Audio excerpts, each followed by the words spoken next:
ఎవరిని నమ్మినా ఏమున్నది లాభము, నమ్మిన నా వాళ్ళే చేస్తున్నారు మోసము.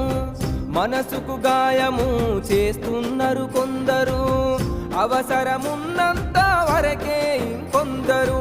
చీకటి బ్రతుకుల్లో వెలుగు రావాలంటే ఓటమి గోడలను మనము కూల్చాలంతే.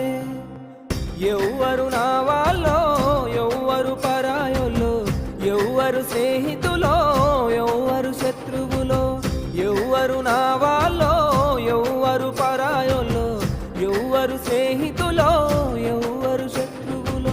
అలలు లేని సంద్రమున్నదా, ఆశపడని జీవి ఉన్నదా?